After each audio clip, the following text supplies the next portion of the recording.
podcast number 6, I think this is, and this is with Dan Pryke, and I'm really pleased because we've been sort of chasing each other to try and make this happen. So it's really lovely. Thank you ever so much for coming along. And one of the things which actually I didn't manage to explain very clearly at the beginning was we need to just do a little visual description of ourselves.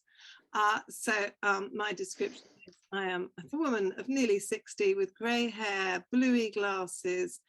I'm wearing a blue and white spotted scarf, a grey top, and I'm sitting in front of a cream-coloured screen with wooden slats. And so welcome, Dan. Do you want to give a quick description? Yeah, yeah, of course, yeah.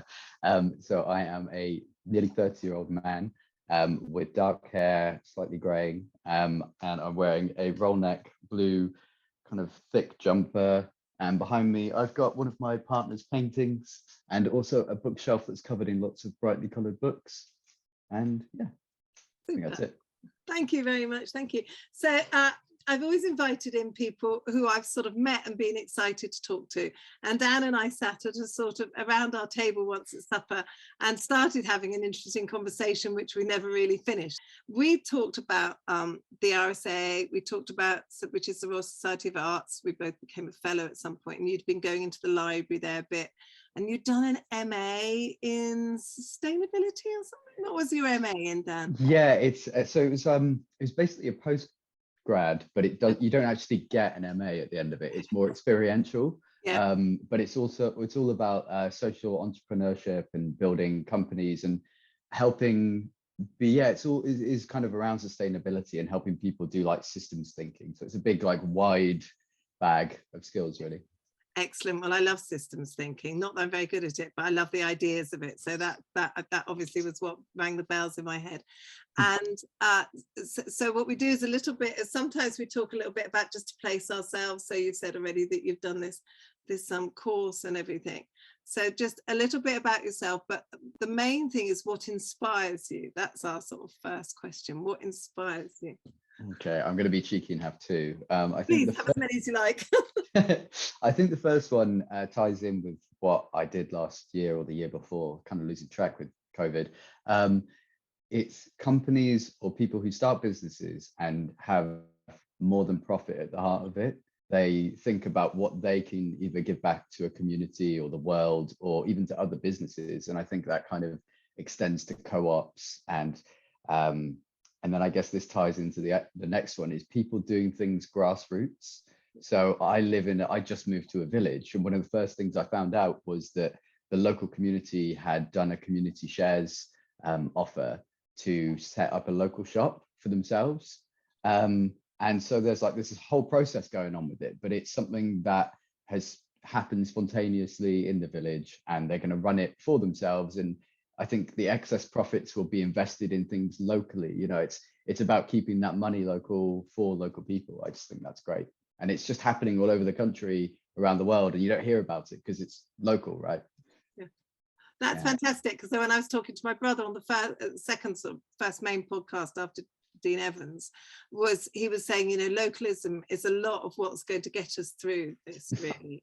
And so it's fantastic. And you're next to Totnes, aren't you? Which was one of the first transition towns. And had the Totnes pound at one time, I think. I don't know if it still has that, but I don't know. I've seen a few shops still have the stickers in the window, but I haven't heard anyone talk about it or kind of offer it to me. So yeah. Well, that'd be interesting to find out, wouldn't it? Okay, super. So lovely, thank you. And so if you, and we were talking about this earlier, maybe philanthropy isn't the right word, but the person this is inspired by was this extraordinary philanthropist, and he came from Cornwall and he had grassroots knowledge of what people needed, and what he'd seen were the deprivations and the problems in society, and he wanted to give back. So he gave away 90% of his wealth in the last 10 years of his life, and he gave it back to literacy, to convalescent homes, to all the things, and he'd supported a wide range of things in his lifetime, from sort of anti-slavery and women's rights as well. So he had this wonderful sort of view on society, which he really made work. So, you know, Oliver Baines quite rightly said to me, the billionaires got us into this problem. So you don't necessarily have to be a philanthropist, but if you could make happen what you believe would really help us, at this time in this sort of global crisis, what would you do? No, it's interesting because I've been through this journey before where I've been working for 10 years and I've worked at charities and I've worked at startups, and I'm always kind of like, well, is there more that you could be doing in terms of things to do? And so I think eventually I came across effective altruism. I'm not sure if you've heard of that. Yeah, where you and it's kind of semi-linked to earn to give, where people earn money and then give away like 10% of their salary, but it's not necessarily linked. But I remember reading about effective altruism, and it was all about like getting the most impact for the least investment, or kind of like they had a framework where it was, are people actually working on this? So if you added like £1 million to this, would it have a big impact? And I found that quite interesting. But to be honest, I think I've always been more interested in the idea that people know what they need to help themselves. And so giving money is actually just the best thing that you could do. I don't know if you've read the book Utopia for Realists by, okay, that's great. I'd really recommend that one. But one of the use cases that he said in that book was around a charity in London, I think called Broadway, and they helped homeless people, and they ran a small study in the late 2000s, and it was based around 13 homeless people that were like 4 to 45 years off the streets, on the streets, and just saying, well, these people cost like nearly 500k between them to like councils, health services and things.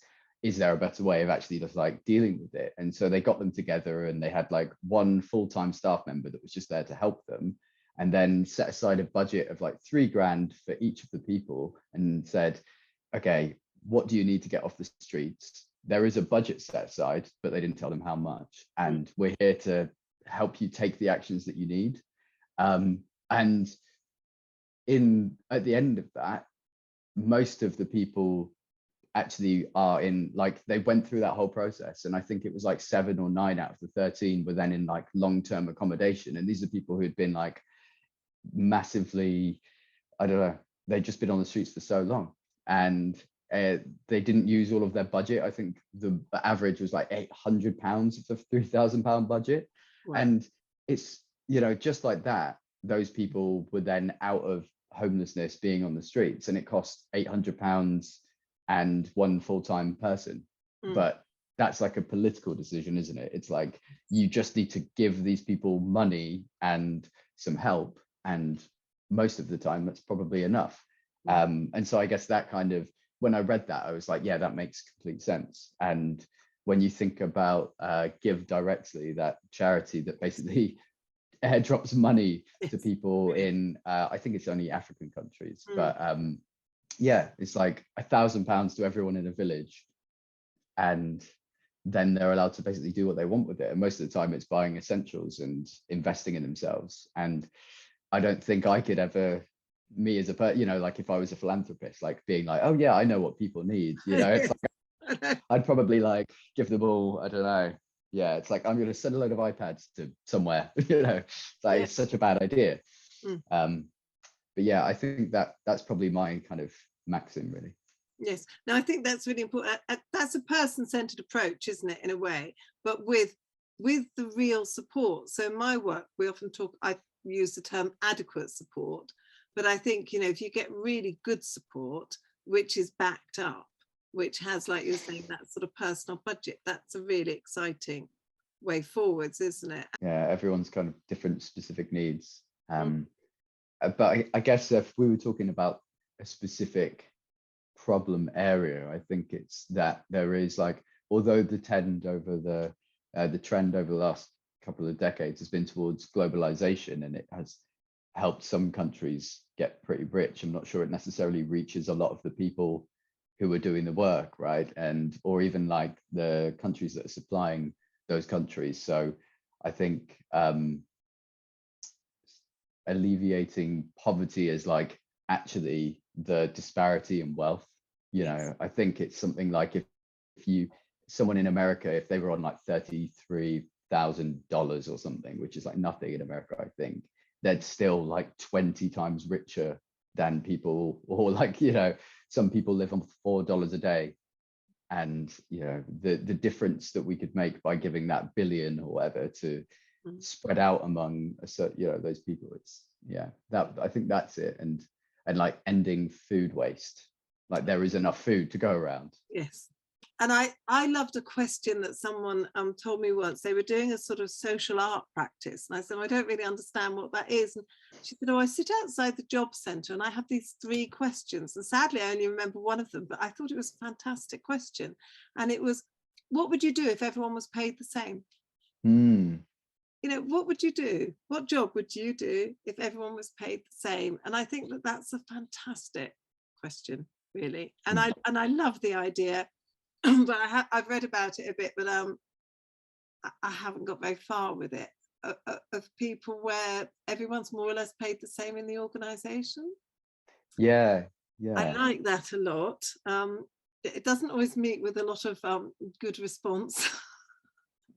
Yeah. I've tried it out a few times in places, and it was, I suppose it depends how many hours you work as well. I think there has to be a sort of, a fairness around that. But I do think that is interesting. Yeah, was it Dan Price in the US who set up? I think he had a tech company, and he basically, I think he was getting paid whatever many million, and then he brought his pay down so everyone earned at least 70 grand or something. I think that's the one I read. Yes. Yeah, I don't know how it's gone on. I should have done a bit more research. Yeah, I mean, I follow him on LinkedIn, and he seems, I mean, he does a good job of marketing, so he's always on there being like, yeah, it's going really well and everyone's having a good time. But the comments, they're pretty brutal. Like, people really don't like it. It's like it's like the incentivization of work, right? Where they're like, oh, but why would you get paid to manage, and then maybe the person who does the cleaning gets paid the same? And it's like, well, I don't know, like for me, I'm a developer, right? And there are different roles that you can go into from what I'm doing. It's like you can either be more of a senior developer or you can be a manager. But it's just about how I fit into that, really. It's like, if I was a better coder, I'd probably be that.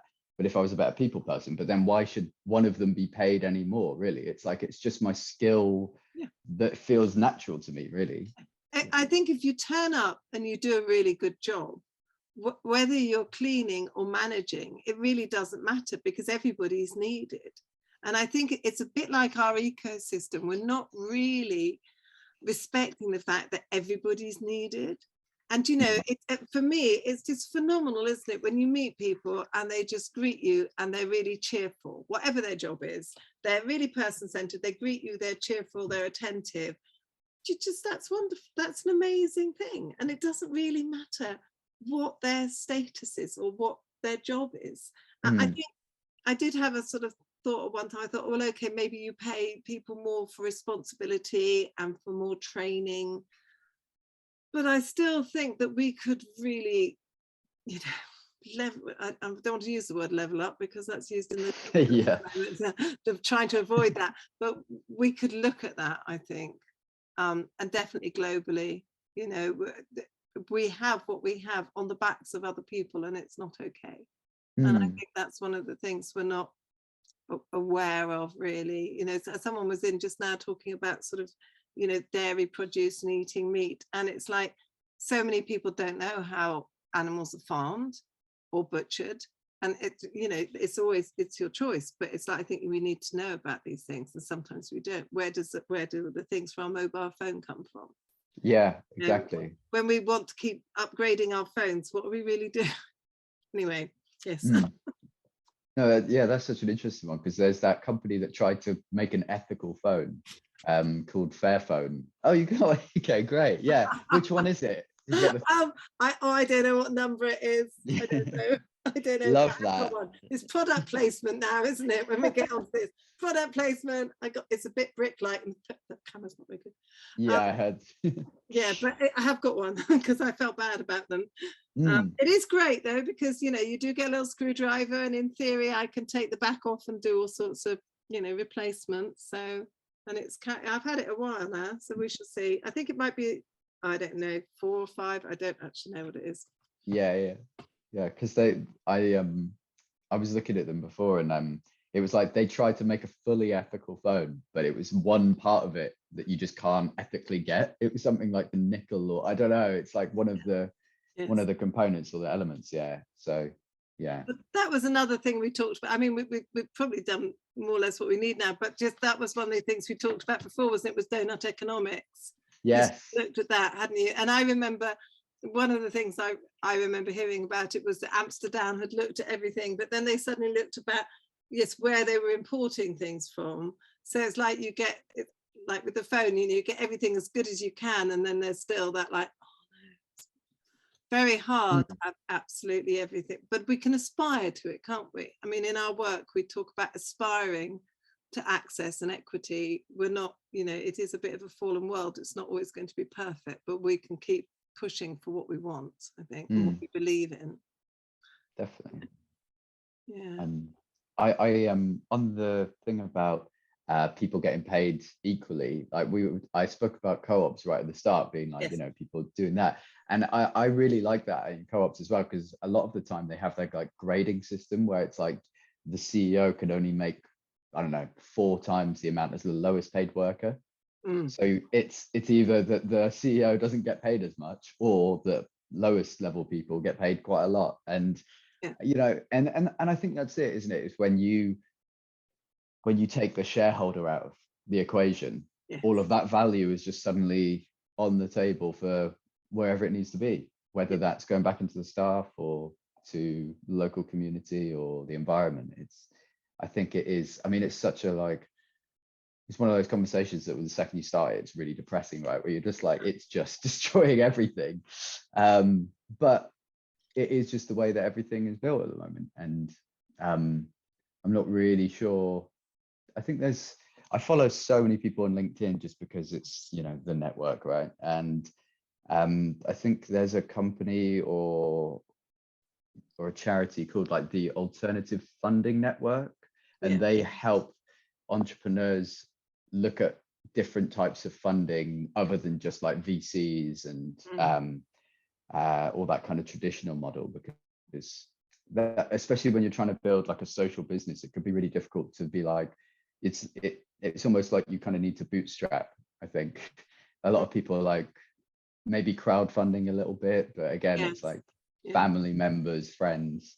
And I think there are quite a lot of like funds opening up, but it's still, you know, if you're still going down the traditional business route where you were trying to just make as much money as possible, then there's more money available to you. And it just feels like there should be some sort of tax system or something that's like, it's like carbon credits, right? Where where they say if you're using a load of carbon, then you have to pay this. And it's like, well, if you're a business that's just there to make money, maybe you just get taxed more. I don't know. I don't know. I just feels like there's some sort of imbalance in the system. Well, I mean, I definitely believe in systems change, but I think one of the conversations I wanted to have was like, what systems change? You know, what?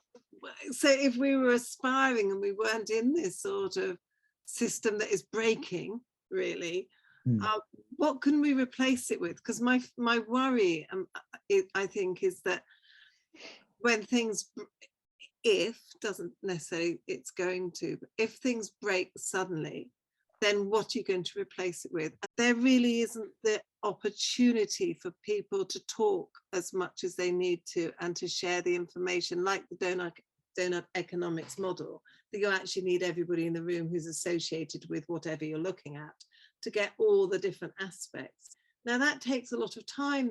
That means people prioritize that. That means that people have the ability to be effective in that if they see that something needs to happen. And I'm a little bit despondent about that. I think there's a lot of aspiration for it, but I think the reality is a bit more difficult. Yeah, I mean, on a daily, would that be like on a kind of daily basis where, maybe not necessarily on a daily, but like you would just want people to be able to access information about their local area and what's happening and things like that, and it kind of be a bit more open in terms of what's going on. I think I remember, again, I'm sort of suffering from the fact that my brain isn't good on detail, But I remember someone saying, you know, when you sit down and make conversations, sometimes you need people who are sort of talking about the sewage pipes in the same room as people who are talking about the hospital, or where you're going to move that park to, or do you know what I mean? That actually I think we don't think circularly, and we don't think in, you know, in ecosystems, because they're quite complicated and they're quite subtle. And we quite often just like to look at one thing and make a decision for one thing, but we don't see the after effect or the ripple effect that that's going to have. And then later on we go, oh dear, that's a shame, actually, it's got this side effect, or we didn't realize it was going to put this out of balance. And I think that we need to just start having more holistic, I suppose that's an easier word to use, maybe more holistic decision making. Yes, with people with real hands-on experience. Yeah, anyway, so yeah, so systems changes, and local is good, isn't it? Local is definitely good. And people being empowered, so people having a budget and having support, like that charity you were saying in London, you know. It's a good way forward, isn't it? And your local shop sounds fantastic. Yeah, we'll see about that one. Yeah. Yeah, I think it's hard, isn't it? Because although we have access to like everything, like I could just Google what I want, it's that I have to go out of my way to Google it, and then I have to go through a load of different sources and then be able to bring it together. And it's like it feels like people don't have time or the want to do that with their spare time. Like if it was a case of like I was sitting around thinking about doing a local shop thing, where I was like, okay, well, I want to build a co-op with my local community. It's like, where would you even start? There are loads of different resources online, and you could go to like webinars and things, but it is you do need someone or something to really be able to enable you to take that action. And yeah, I suppose in my mind, the councils would be like, you know, borough councils or whatever would be the best place people to do that sort of thing, because if they were the enablers of people in the local area to take action, they're also the people who generally hold the budgets. Yes. So if they know the people and they're like, oh, they actually have their head on, and they've got this interesting thing going, like they would be able to see it end to end and then be able to use the learnings from it somewhere else, you know. And I feel like everything is just sucked into Westminster, and you know, including all the money. Yes. So you know, the councils don't really have the power to be able to do what they should be doing. But I think that localism works really well if you have like an empowered, interested council with a bit of money, which we haven't had for, you know, a decade or more. Yeah. So if you had your sort of philanthropic thing, you would fund more sort of person-centered responses, so that people had the autonomy to go forward, because people really know best themselves what they need in most circumstances. Yeah, and I think with support, things like that, like I know that there were a lot of subsidies for farming in the UK. I don't know if they're still going on because of the whole Brexit thing, but I'm sure there are quite a lot of them that would be like, I would be really into regenerative farming, but I don't have the money from, like, the government aren't funding that. I don't know how to do it. And so if you could just like give money to people who are in positions of power to try things, yes, like then, you know, if you gave a farmer 100 grand or whatever to upgrade his farm and do some things, that feels a lot more interesting, especially when you're talking about meat consumption earlier, and like, where does food come from? It's like, if we all moved to, like, I don't know, lab grown meat and got rid of all of the emissions around farmed animals, that would be huge. But then obviously the farmers would need to do something with their land. So yes. Well, I talked about it in another podcast, but I listened to an organisation that gone around and asked farmers in Scotland that if they were supported financially, would they rewild their land? And 60% said yes. Now that's a Wow. huge amount. They've gone around door to door asking people, they've done a serious survey on it. And you're like, gosh, like you're saying, so people aren't adverse to it with the right support. So unfortunately, that comes back to the governments and people leading it, isn't it? So you've got both, haven't you? You've got your need for localism, but you've also got your need for government funding and serious support of change, really. But that's the sort of thing that's like actually is, I think everyone can agree, something that the government should be doing, the big levers, right? It's like tax cuts for green energy, tax cuts for electric vehicles, and which they do. So, well, yeah, it's like, why don't you just expand it a little bit? But then I guess they don't, they've got too much going on in terms of corruption and sleaze. So I think this is getting cut. I don't know. No, I kept in quite an outspoken bit on the first one, because I was just so cross, because at that time Kier Starmer wasn't going to COP whatever, and I was just like, mate, get yourself there. I don't know, if you can't. But then I don't know, it's funded by Coca-Cola or something. Just don't know. I don't know. That's why I think it's just really, it's interesting to ask people who have some experience or have been looking at things, what they would do, because I think we all have a sort of niche experience. We can't solve everything, but people have looked at things and studied things, and it's just worth asking what that person would do. I think that's what I'm interested in these podcasts, really. Have you answered the question yet? No. Okay, so I'll answer the question. So my first answer, I probably have got a different one now, is my first answer would be that I would go for eco housing, because I'm just so upset. I've watched so many friends who are utterly skilled and really, and in their sort of 30s, before they'd even started their families, come to Cornwall with this dream of building a beautiful eco house, or having this sort of ecological, sustainable lifestyle with their family, and just hitting a wall and ending up in a townhouse, and it's just like, mate, get on the housing ladder any way you can. And I've seen a few sort of those grand design projects or something where they've done good, sustainable, sort of cooperative housing. And you look around on the internet, and they're the most beautiful eco houses, and with green spaces around, and simple, and carbon neutral, and all that sort of thing. And why aren't we making beautiful, cheap, affordable, forward-thinking homes for people, where they feel really good to be in them? They're low impact on the environment, and you can grow your vegetables around them, you've got trees around you. And I just don't think it's impossible. I think think Teletubby land on sort of ecosystems or whatever, but I just think it's possible. And I'm really sad when I see the housing that we've got, when looking out there, we have all the answers. So I would fund, because I'm not an architect, and it's not my area of expertise, and so I would fund that going forwards, and I would really highly promote that, because I think that also then addresses your biodiversity, your ecosystems, your food, your travel, because all that is included in where you live and how you live.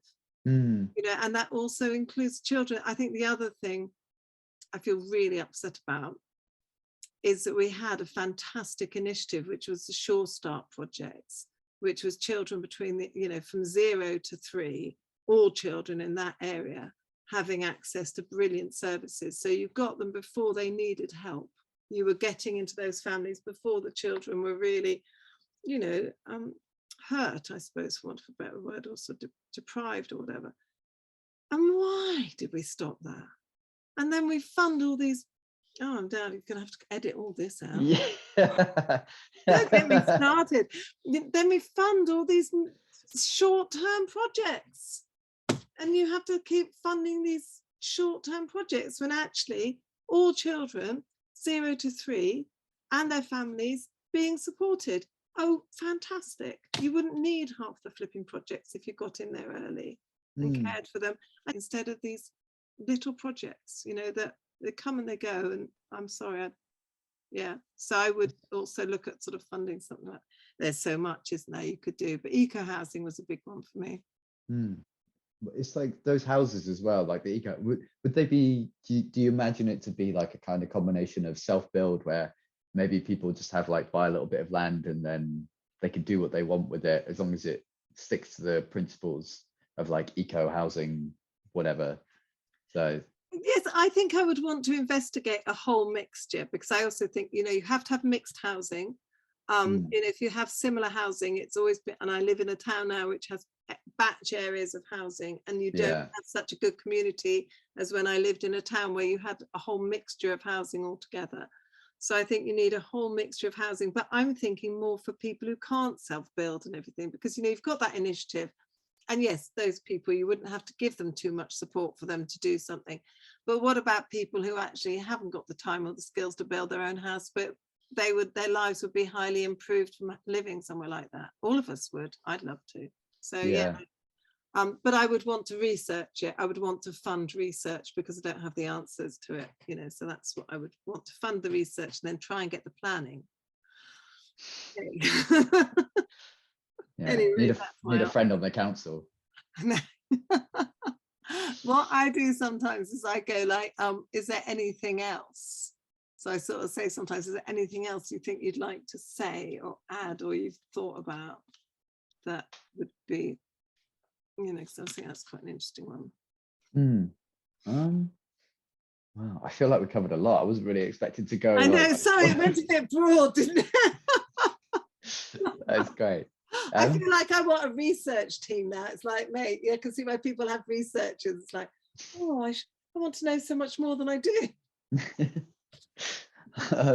I guess the thing is, like you were saying about having people in spaces who are like have different areas of knowledge and like deal with different things. I think just having these conversations, like you were saying about, I don't know, yeah, just having different voices and doing it with, you know, you just setting up your own little podcast, like it's so cool. I think that's great, you know. And I think the exasperation that you were showing about like, why can't this just be done about the Sure Start thing, it's like those kind of, it just happens everywhere, doesn't it? You know, you go into a coffee shop in town and talk to someone and eventually it gets onto something like that, and everyone says the same thing.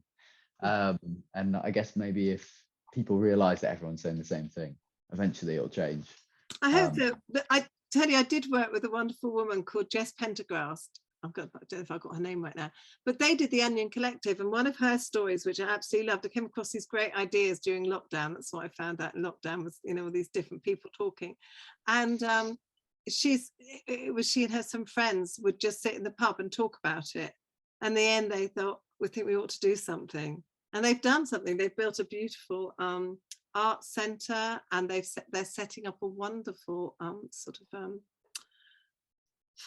business. And this is where my detail goes, so I can't remember it all, but I'll put it in the links underneath. It's all very good. It's all very cool. But yes, isn't it interesting? So when people actually sit together, I suppose it's conversations, isn't it? It does come from conversations.